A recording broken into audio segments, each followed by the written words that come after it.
အိမ်ကတူမထမင်းဘူးအတွက်ကြက်ကင်ပါမယ်ပထမဦးဆုံးကြက်တောင်ပန်လေးတွေ၈ခုကိုကျမက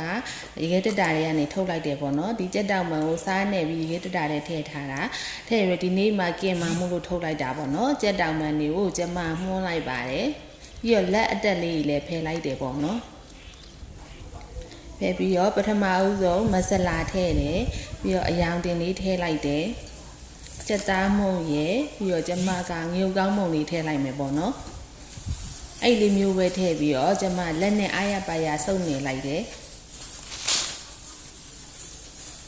နေတဲ့အချိန်နှံ့နေအောင်နဲ့တကောင်ပြီးရတစ်ခုချင်းကိုလေးပြန်ပြီးလက်နဲ့တခြားလေးစုပ်နေပြီနော်ကင်မာဆိုတော့ကျမစီလေး2စွန်းလောက်ပဲထည့်တယ်ထည့်ပြီးတော့တစ်ခါထပ်ပြီးတော့နေပါတယ်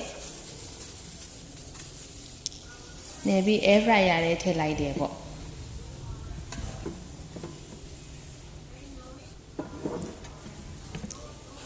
မီးကတော့200ဒီဂရီကိုမှကျမကမိနစ်20လောက်ပေးလိုက်တယ်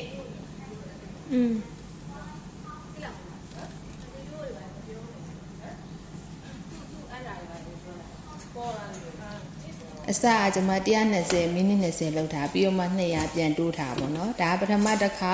ကြက်ကင်ပြီးထွက်လာတာအဲ့ဒါနဲ့ကျမတို့ကအထက်အောက်လှန်လိုက်ပါတယ်လှန်ပြီးတော့နောက်တစ်ပြန်ပြီးတော့ဆက်နဲ့ပြန်ကင်ပါပါကဲနောက်တစ်ပြန်ပြီးတော့ကင်ပြီးတော့ထွက်လာတဲ့အချိန်တွေကဒါလေးနော်အနံမွေးညာပဲအနံလေးတွေကိုမဆလာလဲပါတော့လေဟိုကျမအရင်တော့သွားဝယ်စားတဲ့ကြက်တန်မုံခင်လို့ပါလို့ပုံစံဒီပေါ်မှာကျမကြက်ကင်ပေါ့ဆိုင်ရကြက်ကင်လို့စားခြင်းအပေါ်စီလေးတုပ်ပြီးတော့အချင်းလေးနဲ့တို့စားရုံပဲအဲ့လိုကိုကောင်းတာသမီးအတွက်အသီးရတော့ဒီနေ့နနက်သီးပေါ့နော်နနက်သီးကိုစားချမ်းလေးနဲ့ပို့လိုက်တယ်ပုတ်ပြီးတော့မှအဲစားချက်နဲ့ပို့တော့ကလေးစားရှာများတော့ပေါ့နော်ပုတ်ပြီးတော့ရေးပြန်စေးပြီးတော့အလဲကအမတွေကိုဖဲသူ့အတွက်အသားတွေပဲပေးလိုက်တာပေါ့နော်အတွင်းထဲကအမသားတွေကတော့ကိုယ်ပဲစားလိုက်တယ်ကဲဒီနေ့တူမလေးရဲ့ထမင်းဘူးကကြက်ကြော်ကစုံရက်ကြော်သူကအဆက်ကြိုက်တော့ညူသီးတောင်းလေးနည်းနည်းပုံပေးလိုက်တယ်ပြီးတော့နက်နက်သီးရဲ့ထည့်ပေးလိုက်ပါတယ်သူထမင်းကြိုက်ပြီးတော့ကိုကနားမှာမို့လို့ကော်ဖီလေးဖြော်လိုက်တယ်ကိုတောက်နေကြကော်